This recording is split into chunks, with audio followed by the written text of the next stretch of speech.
선교를 주제로 말씀을 전하려고 합니다. 오늘 선교 헌금 작정도 있고 해서 로마서 말씀으로 준비를 하다가 아무래도 한 번 더 선교에 대해서 말씀을 이렇게 살펴보는 것이 좋겠다 해서 다시 바꾸어서 선교를 주제로 전하려고 하는데, 제목에 보시는 것처럼 누구나 가능한 쉬운 선교, 누구나 할 수 있는 것이 선교다 하는 생각을 제가 하게 되었습니다. 이 하나님께서 주신 일이고 우리에게 맡겨주신 일이니까 끝까지 하나님도 그 선교에 책임을 져 주시겠죠. 그죠? 우리는 참여하면 하나님께서 하나님의 일, 미시오 데이라고 해서 선교를 하나님의 선교 이렇게 하잖아요. 하나님께서 우리의 연약한 손을 통해 하나님의 거룩한 일을 이루어 가실 줄로 믿습니다. 그럼 우리는 그냥 참여하면 되는 거예요. 뭐 처음부터 뭐 안 하려고 그러는 거예요. 왜 아무도 아멘을 안 하세요? 제가 강요는 아닙니다만 그냥 그런 생각이 잠깐 드네요. 제가 그래서 여러 글도 읽어보고 하는데 한번 소개해 주고 싶은 글귀가 있어서 한번 여러분께 말씀을 드립니다. 사람의 인생은 그 마지막에 남기는 말과 대부분 일치한다. 뭔 소린가 한번 다시 들어보세요. 우리가 유언을 남기든지 마지막에 한마디씩 하잖아요. 마지막에. 그때 마지막에 남기는 말이 자기가 살아오는 인생과 대체로 일치한다. 아무리 예고 없이 갑작스럽게 찾아오는 죽음이라 하여도 그 죽음의 그 여정이 있잖아요. 그 순간에 반드시 참 신기하게도 최후의 말을 남길 수 있는 시간은 누구에게나 이렇게 찾아오고 허락이 된대요. 우리 간혹 임종 임박했을 때 보면 하루 앞을 두고 이렇게 기운이 다시 짱짱해서 이 어르신이 올해 더 한 두어 달 더 사실란가 보다 하는데 그 이튿날 돌아가시는 경우들이 있잖아요. 그러니까 그 반딱하는 순간에는 자기 보고 싶은 사람들 마지막으로 만나고 또 하실 말씀을 마지막으로 남기고 하는 그런 참 은총의 시간이라고 할 수 있는 거예요. 그런 과정들이 누구에게나 있어서 왕으로 살든지 거지로 살든지 죽음을 앞두고 있는 시점에서는 누구나 왕도 그렇고 어떤 인생을 살았든지 누구라도 마지막 말씀을 남길 그런 기회가 주어진다는 거예요. 때로는 미리 작성한 변호사를 통해서 작성한 유언을 남길 수도 있고 때로는 외마디 비변같이 한마디를 남길 수도 있는 거죠.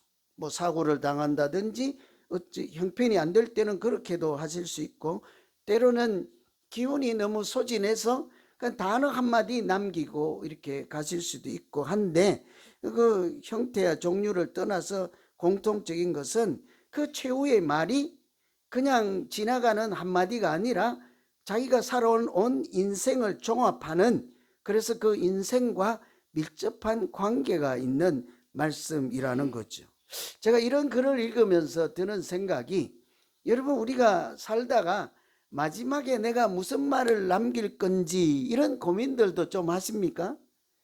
뭐 때로는 아직 창창하시니까 80이라도 기운이 왕성해갖고 저보다 더 하신 분들도 계신데, 그죠?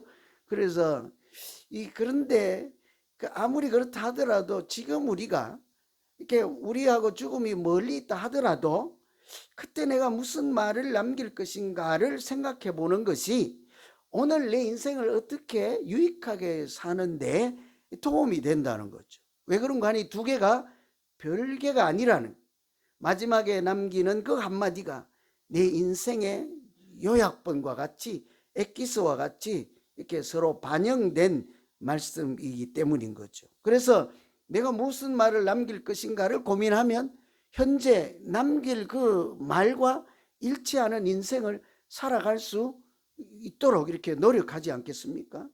우리는 뭐 유명한 사람이 아니어서 내가 하고 남기든지 하고 남기든지 무슨 상관이요 하겠지만요, 막상 그렇지 않습니다. 자기 인생을 80인생 90인생을 다 압축해서 이렇게 남기는 말씀은 범부라도요, 아무런 그냥 평범한 인생을 산 사람이라도 그 80인생 90인생을 요약한 한마디니까 아주 뜻있는 한마디, 누군가에게는 소중한 한마디가 되지 않겠습니까?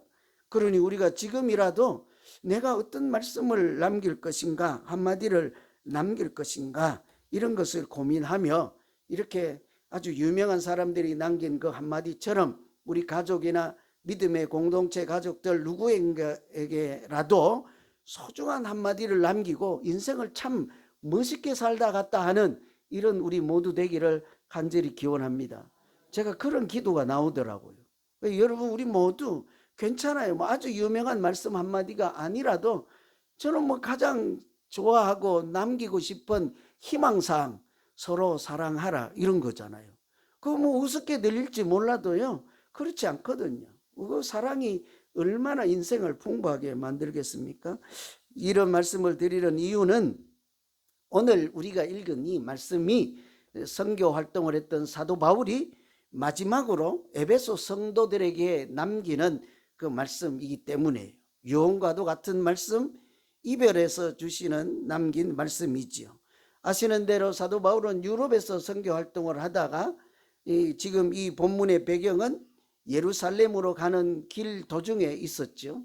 배를 타고 이렇게 이동하는데 서둘러 가야 하고, 그러니 다시 항구에 내려서, 에베소는 육지에 있거든요. 그 교회까지 들어갔다가 만나고 다시 항구에 가서 배를 타고 예루살렘으로 갈 만한 시간적인 여유는 없고, 그러나 그 가까운 것을 지나가니까 사랑하는 사람들을 꼭 만나고는 싶고 또 꼭 남기고 싶은 말씀도 있고, 그래서 미리 전가를 보내서 나는 사정이 여차해서 못 들어가니 당신들이 항구로까지 좀 나오시면 어떨까요 해서 그 항구에서 교인들을 만나서, 이 담임 목사와 교인들이 만나서 얼싸안고 울기도 하고 기도도 하고 또 전송하기 위해서 보내는 그 이별의 눈물을 훔치고, 이런 영화 같은 한 장면이거든요.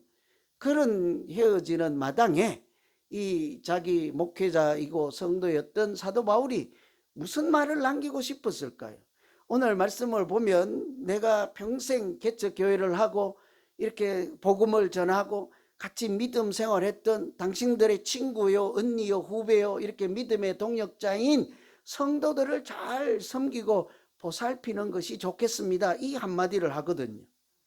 근데 이것은 성도들을 잘 부탁합니다 하는 상투적인 말씀이 아닌 거예요. 왜 그렇습니까? 아까 말씀드린 대로 자기 인생의 마지막에 남기는 말씀은 인생의 축약이요, 자기 엑기스예요. 함축해서 그 두 개가 아주 밀접한 관계가 있는 말씀이라, 사도 바울이 이 남기는 말씀은 교회에서 우리가 믿음 생활을 어떻게 해야 할 것이며 선교와 전도를 어떻게 해야 하는 일체의 비결을 요약한 귀한 말씀인 거죠. 그래서 오늘 우리는 이 말씀을 우리 마음에도 새겨서 우리 인생의 마지막에 아름다운 말을 남겨서 후손들이나 이웃들에게도 선한 사람으로 기억될 뿐만 아니라 우리가 믿음 생활을 통해서도 아름다운 말을 남길 수 있는 믿음 생활을 해서 내 자신도 행복하고 하나님도 기뻐하는 우리 믿음 생활이 되기를 간절히 기원합니다. 그렇게 우리가 마지막에 우리 인생을 추각해서, 우리 믿음 생활을 추각해서 남길 만한 뜻있고 의미 있는 말을 남기려면 하나님이 우리의 믿음을 도우시고 어떻게 인도해 가실까? 오늘 말씀을 참고해 보면 참 신기하게도 자기를 삼가하는 것이 선교의 시작이요, 믿음의 시작이다라는 거예요. 여러분 20장 28절에 보면 여러분 자기를 위하여 또는 온 양떼를 위하여 삼가라. 성령이 그들 가운데 여러분을 감독자로 삼고 하나님이 자기 피로 사신 교회를 보살피게 하셨느니라. 성도들을 보살피라, 이런 얘기잖아요. 또는 선교를 하거나 전도를 하거나 이런 일은 다 누구를 합니까? 다른 사람을 보살피고 다른 사람에게 복음을 전하고 다른 이웃에게 가서 전도를 하잖아요. 그러면 돌보는 것으로 하든 선교를 하든 전도를 하든 대상자가 있다고요, 상대방이. 그러면 뭐라고 해야 되겠습니까? 전도를 열심히 하고 복음을 열심히 전하고 성도들을 사랑으로 잘 베푸세요, 뭐 하든지 그래야 되는데 그렇게 하지 않고 뭐래요? 그런 일들을 잘 하려면 너 자신을 잘 삼가라, 이런 거예요. 앞뒤가 좀 안 맞지 않습니까? 무슨 일을 열심히 하려면은 그냥 힘을 기르고 뭐 준비를 열심히 하고 해야 뭐라 다른 소리를 해야 될 텐데 우선은 자기를 삼가라. 왜냐하면 성령께서 이 모든 일을 맡기셨기 때문이라 한 거예요. 여러분, 우리가 누군가가 나에게 부탁을 하거나 또 일을 시키거나 하면 어때요? 여러분, 일 시키면 그 일, 맡은 일 가서 열심히 합니까? 할 때도 있고 안 할 때도 있잖아요. 어떤 경우에 안 해요? 일 시킨 사람이 밉상이면 해요, 안 해요? 안 해요. 요즘 제가 일을 시키면 안 하는 분들이 되게 많아. 그러니까 가만 보면 제가 요즘 밉상인 것 같아. 그 말은 안 해도 괜찮아요. 제가 다 알아요, 느낌으로. 근데 어떨 때는 보면 아주 힘든 일인데 무거운 건데도 내가 이거 들러 가는데 좀 같이 가실래요? 그럼 다 가서 무거운 걸 들어줘요. 그럴 때는 요즘 마음들이 편안하시고 내가 좀 밉상이 아닌가 보다 그래요. 그죠? 이 일을 시키는 사람과 관계가 온전하지 않으면 그 일을 선뜻하지 않아요. 성령이 우리에게 아주 귀하고 생명을 살리는 일, 구원하는 일, 이 세상을 하나님 나라로 세워가는 일을 맡겼다 손치더라도 우리가 어때요? 하나님과 관계가 온전하지 않으면 하나님이나 하세요. 하나님 뭐 내가 그런 일을 어떻게 하오리까? 나는 성령도 충만 안 하고 말씀 한 자도 모르고 기도 한 줄도 모르는데 하나님 제 좀 시키세요. 제 좀. 저는 안 할래요. 그래서 이런 걸 생각하면 왜 사도 바울이 내 양떼를 위해서라도 또 교회를 위해서라도 복음 전하고 선교 활동을 위해서라도 가장 먼저는 뭐부터 하래요? 너 자신을 삼가라는 거예요. 그러니요, 우리가 복음을 하든지 복음을 전하든지 선교를 하든지 출발은 어디부터 합니까? 내 믿음을 세우는 것에서 시작되는 거예요. 내가 하나님을 잘 믿으면요, 전도가 저절로 돼요. 내가 하나님을 잘 믿으면 자녀들에게 교회 가라 하라고 할 필요가 없는 거예요. 내가 믿음 생활을 잘하면 여러분 나를 따르시오 이런 얘기 하지 않아도 되는 거예요. 여러분 서점이나 어디 무슨 체인이나 무슨 마켓에 가서 콩나물 사는 데 가서 아주 우아하게요, 콩나물 값도 안 깎고 아이고 할머니 수고하시고 고생하시네요, 잔돈 그냥 가지시고 건강하게 오래 백수하세요 이래 보세요. 그 옆에 있는 젊은이가 와서 권사님 어느 교회 다니십니까? 나도 교회 한번 따라가면 안 될까요? 그런 거예요. 내가 하나님 잘 믿고 우리 교회에서도요, 뭐 젊은이들에게 신앙생활 잘하세요 뭐라고 할 필요가 없는 거예요. 사실은 저도 이렇게 뭐 길게 입 아프게 할 필요가 없는 거예요. 그죠? 설교는 10분만 하고 평소에 제가 예수 잘 믿으면 여러분이 신앙생활 잘 하지 않겠습니까? 왜요? 그래도 뭐 설교는 다 시간 채워서 하라고요? 괜히 입만 아픈 거예요. 평소에 누가 보든 안 보든 내가 스스로를 삼가고 내 앞에 하나님이 계신 것처럼 믿음 생활하고 내가 주여 내가 주를 사랑하나이다 이런 마음이 있어서 신앙생활을 잘하면 사람들이요, 나와 함께 계신 하나님을 믿음의 눈이 있는 사람은 저절로 하나님께서 보게 하실 줄로 믿습니다. 그런 게 선교라는 거예요. 그런 게 전도라는 거예요. 그래서 제가 타이틀을 아무리 생각해도 아무나 할 수 있는 선교예요. 왜 그래요? 선교는 내 능력으로 내가 하는 것이 아니거든요. 내 재주로 하는 것이 아닙니다. 하나님이 내게 맡기셨으니 하나님이 끝까지 그 일이 이루어지도록 책임도 주시고 할 말을 내 입에도 넣어주시고 그 사람의 마음도 부드럽게 하셔서 그 사람들이 우리를 통해서 하나님을 만나게 하실 줄로 믿습니다.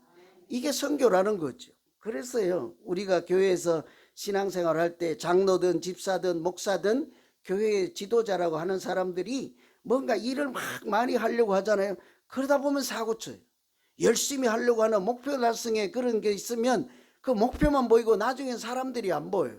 근데 반대로요, 내가 이 교회의 신앙의 지도자더니 먼저 예수 잘 믿고 하나님 앞에 바로 서 있는 그 일, 오늘 사도 바울이 말씀하신 것처럼 자기를 삼가하는 일에 열심으로 하면요, 소리하지 않아도 주장하지 않아도 주창하지 않아도 사람들이요, 나도 저 장로님처럼 신앙생활 해야지, 나도 저 권사님처럼 새벽을 깨우며 믿음 생활을 해야지.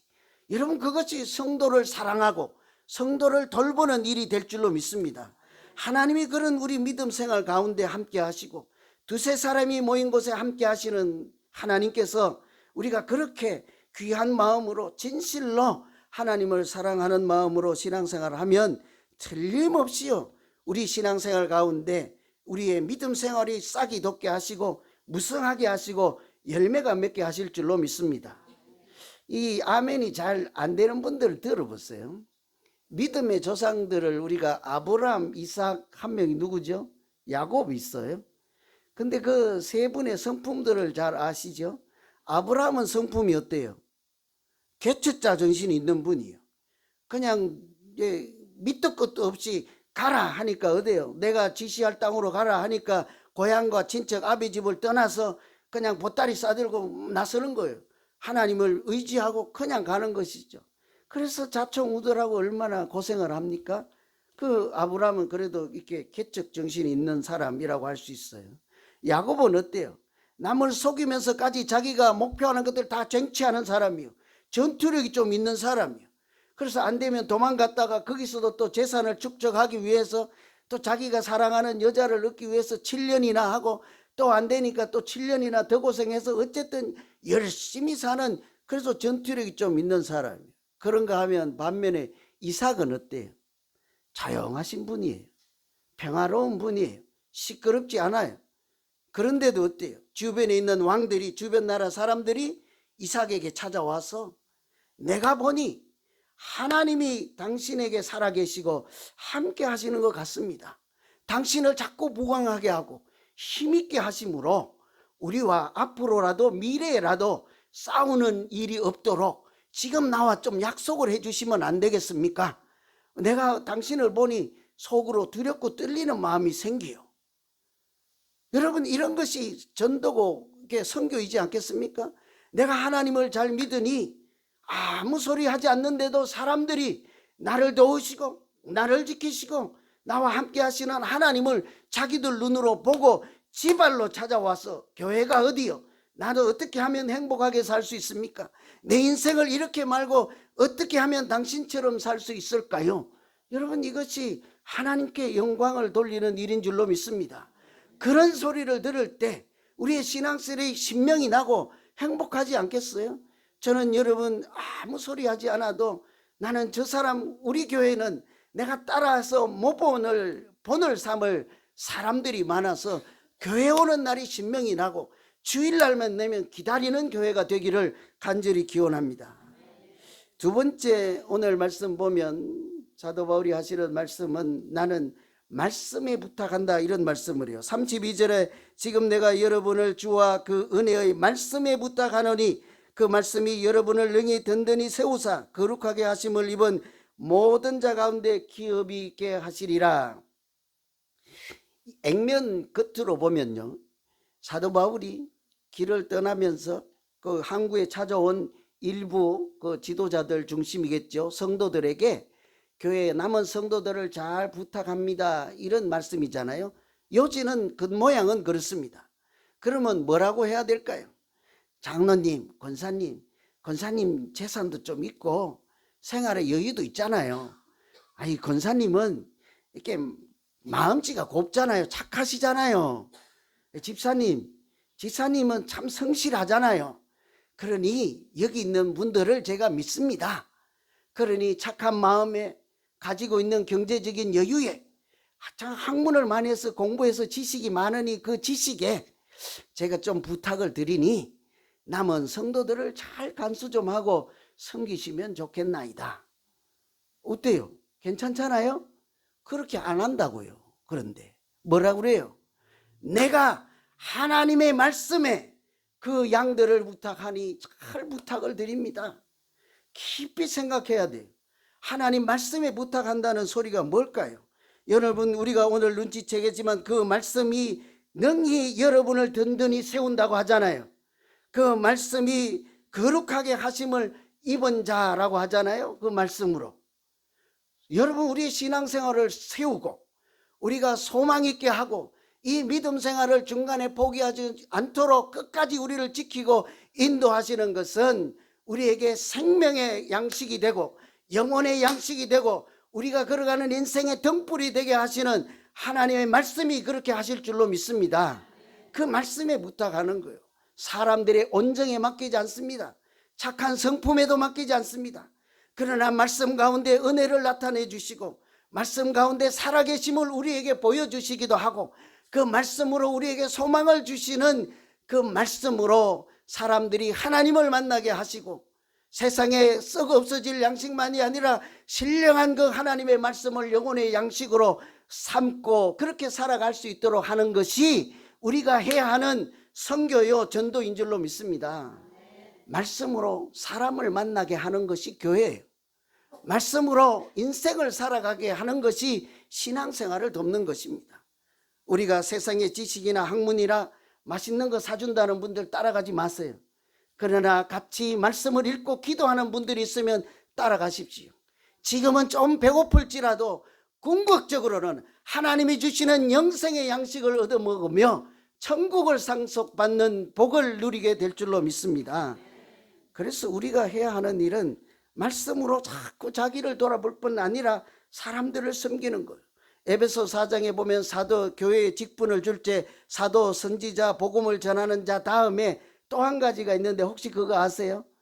사선, 복, 목, 교 하는데 혹시 아세요? 사는 사, 선은 선지자, 복음은 복음을 전한 자, 복, 목은 목사, 그 다음 하나가 남은 게 뭐예요? 교사예요. 교사. 아주 중요하게 여기는 하나님이 교회에 주신 직분들 중에 하나는 교사예요. 뭡니까? 하나님의 말씀을 전하는 사람들이 교회에 꼭 있어야 한다는 말이죠. 아멘 하기도 좀 부끄러우시죠? 우리 교회 말씀을 전하는 교사가 몇 분 계십니까? 목사님이나 하세요 이러면 큰일 나는 거예요. 제가 어떻게 이 많은 성도들을 다 말씀을 가르칩니까? 그죠? 그러니까 이것을 나누어서 가르치고는 거예요. 여러분 홈장님들 용기를 내세요. 여러분이 아는 수준만큼 그냥 읽기만 해도 괜찮아요. 홈모임을 하면 하나님 말씀을 읽어놓고 그러나 먼저 많이 기도하세요. 간절히 오늘 홈모임 할 때 내가 이 말씀을 읽을 때 듣는 사람들이 은혜 받게 하시고 우리가 이 말씀으로 우리 신앙생활을 잘할 수 있도록 하나님 나 같은 사람 연약한 사람 홈장 세워주시니 불쌍히 여기시고 홈모임 할 때 말씀 가운데 함께하여 주십시오 하고 읽기만 해보세요. 듣는 사람들이 귀가 열리고 마음이 열려서 그 말씀 한 구절로 그날 하루를 용기를 가지고 믿음으로 소망 있게 살아가게 될 줄로 믿습니다. 여러분 예수님께서 이 땅에 오셔서 공생의 시간 동안에 모든 일 많이 하시잖아요. 고치기도 하고 뭘 많이 하시는데 항상 첫 번째로 하시는 일이 있었습니다. 뭔지 아세요? 가르치시고요. 항상 말씀을 성전에서 말씀을 가르치시고 길을 가다가 말씀을 전하시고 항상 먼저예요.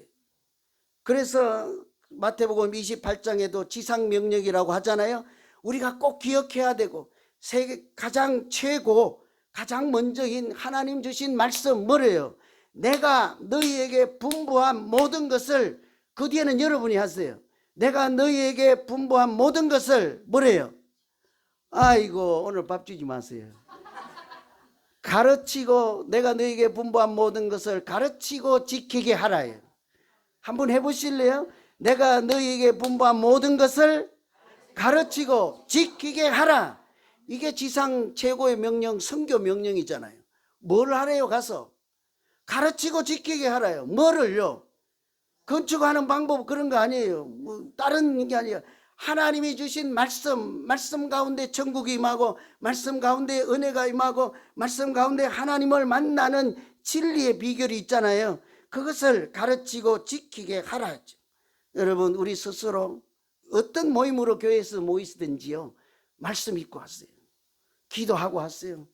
저는 저 혼자 몰래 하는 기도가 있는데 오늘 해당되는 분들 좀 이렇게 용서하시고 들으세요. 바둑할 때 기도 한번 하고 하면 어떨까? 왜 웃으세요 여러분? 예? 바둑할 때 여러분 장로님 바둑할 때 우리 오늘 암송 구절 한번 하고 바둑 둡시다 그러면 부인들이 컴플레인 안 할 거예요. 그죠? 제가 그거 보장해 드릴게요. 그죠? 한번 생각해 보시라는 거예요. 예를 그걸 들어서 그렇지 무엇을 하든지 말씀으로요. 우리가 가장 먼저 세우고 사람들을 사랑하고 그러면 그 말씀 가운데 말씀이 육신이 되었다 하잖아요. 말씀이 육신이 되어서 우리에게 오신 예수님의 은혜가 우리에게 임하여서 우리 신앙생활이 행복하게 될 줄로 믿습니다. 마지막으로 선교는 사랑을 나누는 것이다 라고 할 수 있는데요. 35절 보면 약한 사람들을 돕고 또 예수께서 친히 말씀하신 바 주는 것이 받는 것보다 복이 있다 하심을 기억하여야 할지니라. 주는 것이 받는 것보다 복이 있다. 혹시 여러분 성경에 이런 말씀이 있어요? 주는 것이 받는 것보다 복이 있다 있습니까? 여기 있잖아요. 오늘 사도 바울이 인용을 했어요. 예수님께서 친히 말씀하시기를 주는 것이 받는 것보다 복이 있다 하셨습니다. 사도 바울은 그 말씀을 자기에게 주신 말씀으로 듣는 거죠. 들은 거죠. 그래서 자기가 해석하기를 선교라고 하는 것은 주는 것이 받는 것보다 복이 있다는 것을 실천하는 것입니다 하고 자기는 열심히 일해서 가난한 자, 약한 자, 없는 자들을 도왔다. 하나도 내가 더 많이 가지려고 욕심을 부리지 않았노라. 너희도 다 알고 하나님도 아는 일이지 아니하냐. 그러니 당신들도 주는 것이 받는 것보다 복이 있다는 그 말씀을 기억해서 자꾸 남에게 주고 자꾸 주는 것으로 섬기는 것을 할 때 그것이 믿음 생활이요. 그것이 선교하고 전도하는 것입니다. 이런 마지막 말씀을 하는 거예요. 그러니 자기가 그동안 오랫동안 선교 활동을 하면서 경험하고 깨달고 터득한 것을 요약해서 마지막 말씀으로 남기는 순간이지 않겠습니까? 여러분 다 아시는 대로 이 마더 테레사라고 하는 분은 제가 어제도 다시 한번 찾아보니까 이분은 인도 가난한 그 빈민가에서 평생 선교 활동을 하셨잖아요. 그건 저는 인도 분인 줄 알았거든요. 마더 테레사 고향이 어디? 유럽이에요. 유럽. 유고슬라비아 출신. 유럽이라고요? 그런데 그 유럽에 얼마나 경치가 좋아요. 저도 죽기 전에 유럽 가는 게 꿈이에요. 그 몽블랑인가 알프스인가 한 번은 봐야 되지 않겠습니까? 그 좋은 땅 유럽을 버리고 인도에 와서 가난한 땅에 그 가난한 사람들을 위해서 병원을 세우고 또 집 없는 고아들을 가서 평생 이렇게 섬기다가 선교 활동하다가 마지막 남긴 말씀 중에 이분의 말씀이 인용이 되어 있더라고요. 여러분 상상 한번 해보세요. 마더 테레사 같은 분들이 마지막에 뭐라고 남겼을까요? 뭐라고 했을까요? 그죠? 이분은 지금 보면 마지막 한마디가 이렇습니다. 주님, 당신을 사랑합니다. 마지막 순간에 이제 기운이 쇠진해서 이렇게 병상에 누워 있다가 그날 주변에 수녀들이 있고 돕는 사람들이 있겠지만 그때 간신히 나를 일으켜 세워달라 해서 앉아서 이 하시는 말씀이 이게 마지막 기도인 거예요. 마지막 신앙 고백인 거죠. 주님, 주여 내가 주님 사랑합니다. 그러니 그런 하나님 사랑하는 마음이 있으니 평소에 어때요?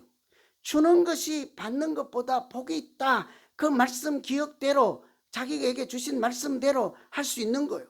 아주 아름다운 그런 유럽에 살지 않고 그 자기 인생을 가난한 자들 위해서 내어줄 수가 있는 거예요. 자기 성공하거나 출세하려고 하는 이런 욕망 다 내려놓고 자기 있는 기운이나 자기 감정이나 자기 상식이나 자기 기도나 자기가 알고 있는 말씀이나 이런 것을 사람들에게 이렇게 나누어 줄 수 있었던 거죠. 주님, 내가 주를 사랑하나이다. 그 마음 가운데 하나님이 역사하시고 은혜를 베푸시고 그 자그마한 여성의 손을 통해서 그 믿음의 고백을 통해서 하나님은 크고 놀라운 신비한 역사를 이루어 가신 줄로 믿습니다. 여러분 선교라고 하는 것이요 그렇게 어려운 것이 아닙니다. 오늘 이제 우리 말씀 뒤에 선교 헌금 작정하는 시간을 가진다 하잖아요. 저는 이런 것이 영성 훈련이라고 생각해요. 여러분 이런 고민할 거예요. 우리 씁시다 하면 아니야 내가 한 달에 10불을 작정하면 한 번은 가서 저기 가서 뭐 좋아하세요? 무슨 냉면 한 번 더 먹을 수 있는데 무슨 순두부 한 번 더 먹을 수 있는데 이거 2달만 하면 10불 20불 해갖고 두 사람이 모여서 재미있게 시간 한 번 보낼 수 있는데 이런 생각과 내가 얼마 되지 않지만 이것을 결단해서 하나님 앞에 드림으로 내 하나님 주여 내가 주를 사랑하이다 하는 이런 마음을 실천함으로 하나님께 드리는 물질이 되기도 하고 하나님이 주는 것보다 받는 것이 더 복이 있게 하시는 살아있는 말씀이 되는 것을 경험하게 되는 그런 도전하는 용기이지 않겠습니까? 그렇게 할 때 하나님이 우리 믿음 생활도 받아주시고 우리의 작은 정성으로 참여하는 선교 가운데 그 현장 가운데도 크고 놀라운 하나님의 일을 나타내서 우리를 통해서 이 땅에 천국을 만드시고 하나님 나라를 세워갈 줄로 믿습니다. 여러분 뭐 눈치 보고 하시지 말고 믿음대로 하는 일이니까요. 그렇게 하시면 다시 한번 감사를 드리겠습니다. 기도하겠습니다. 하나님 아버지,